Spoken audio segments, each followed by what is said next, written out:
Bom dia você que me assiste, Deus abençoe a tua manhã deste dia. Vamos seguir com a palavra de Deus. Estamos quase terminando o Evangelho segundo escreveu João, o discípulo amado. Lemos em João capítulo 19, o versículo 38 até o versículo 40, que diz assim: Depois disto, José de Arimateia, que era discípulo de Jesus, mas em oculto, por temer os judeus, pediu a Pilatos que lhe permitisse tirar o corpo de Jesus. Com a permissão de Pilatos, ele foi e tirou o corpo de Jesus. Foi também Nicodemos, aquele que anteriormente se dirigira de noite a Jesus, levando quase 100 libras de uma mistura de mirra e aloés.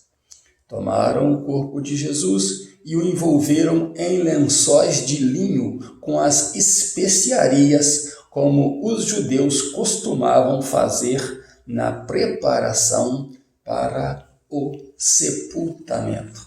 Muito interessante a gente ler esta mensagem, porque na mensagem anterior nós terminamos dizendo que nenhum dos ossos de Jesus foi quebrado, as pernas de Jesus não foi quebrada, para que ele não morresse de uma dor feita, uma dor fabricada por homens, mas para que ele morresse mesmo com o peso da morte de cruz, com a crucificação.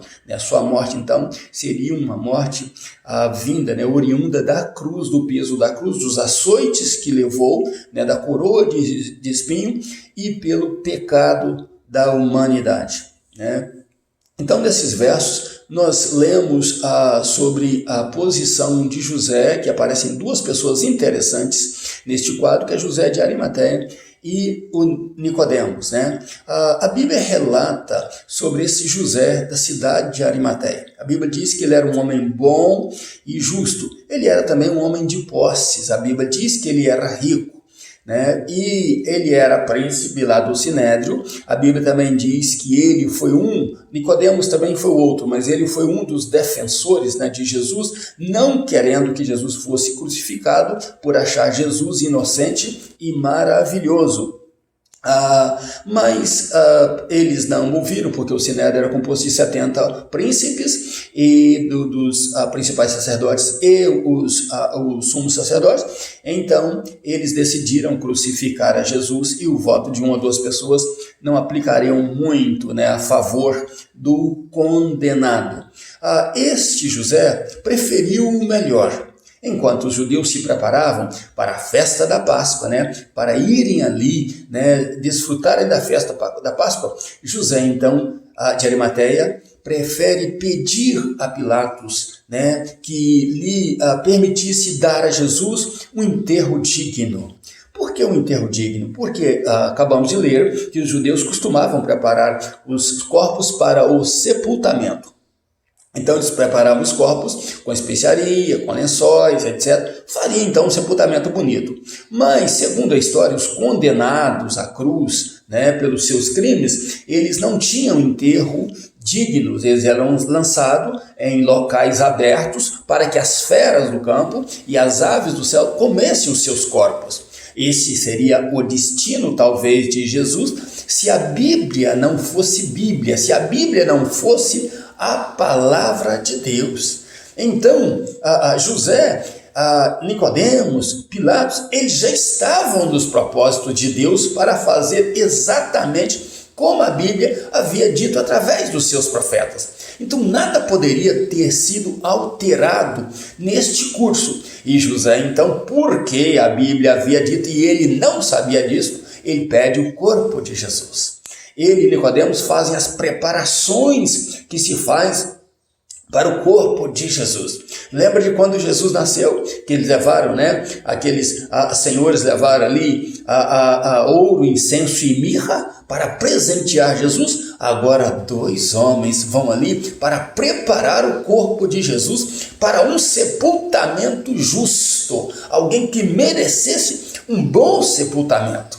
E eles então despregam o corpo de Jesus da cruz, e de repente envolvem, junto com aqueles especiarias, com aquelas especiarias ali, bastante especiarias, envolve o corpo de Jesus e leva e coloca em um sepulcro que estava ali perto de onde Jesus foi crucificado. Só que esse sepulcro não era comum, era também de José de Arimateia, que era rico, um homem de muitas posses. Ele havia comprado esse sepulcro para uma ocasião especial, né? E de repente ele resolve colocar ali o corpo de Jesus. Quanto carinho, quanta dedicação ele e Nicodemos fazem para colocar ali especialmente o corpo do nosso mestre. José seguia Jesus em oculto. Nicodemos também seguia Jesus em oculto, porque eles tinham suas razões que não vêm ao caso agora, mas eles amavam a Jesus. José sabia dos fatos miraculosos de Jesus, ele era informado sobre Jesus, ele queria sempre saber o que estava fazendo Jesus, como procedia Jesus, e ele se enchia de gozo ao saber dos sinais e prodígios que Jesus fazia. Agora está ele ali levando o corpo daquele que ele mais admirava. E engraçado que também diz que quando eles vão pedir ao corpo a Pilatos, Pilatos manda verificar se Jesus estava realmente morto, né? E Pilatos maravilhou-se de Jesus ter morrido tão rápido, né? Não teve que quebrar as pernas dele, ele morreu espontaneamente, porque ele diz: a minha vida eu dou, ninguém me tira de mim, eu dou a minha própria vida por amor a vocês. Isso é muito importante, esses mínimos detalhes na palavra de Deus. E José então e Nicodemos colocam ali, né, o corpo de Jesus e colocam uma pedra para que não fosse adulterado aquele lugar, ninguém pudesse mexer ali. Era muito amor, eles queriam que tudo ficasse conforme manda o figurino de um bom enterro, de um enterro justo, de um sepultamento justo, e colocam uma pedra na porta para proteger bem este local. Agora Jesus está na propriedade, né, de José, no túmulo, no sepulcro de José, como diz Isaías 53, 9, como os ímpios eram feitos, né, sua preparação para seu sepultamento, Jesus também foi preparado, mas Isaías 53, 9 diz: e com o rico ele teve a sepultura. José estava exatamente aí, o rico sepultando a Jesus na sua própria sepultura, que ninguém havia entrado, era o primeiro a entrar ali e possivelmente, como diz a história, o único a entrar naquele túmulo, porque o túmulo ficou vazio, Jesus ressuscitou. É interessante isso, né? José e Nicodemos preocuparam em cuidar do corpo de Jesus, enquanto muitos se preparavam para a festa. E a festa cheia de rancor, cheio de ódio, cheio de ira, cheio de engano, né? Haviam crucificado um inocente. E você e eu estamos agora diante de uma festa que virá, um carnaval, onde as pessoas que dizem amar Jesus se lançam aos pecados, correm para seus pecados.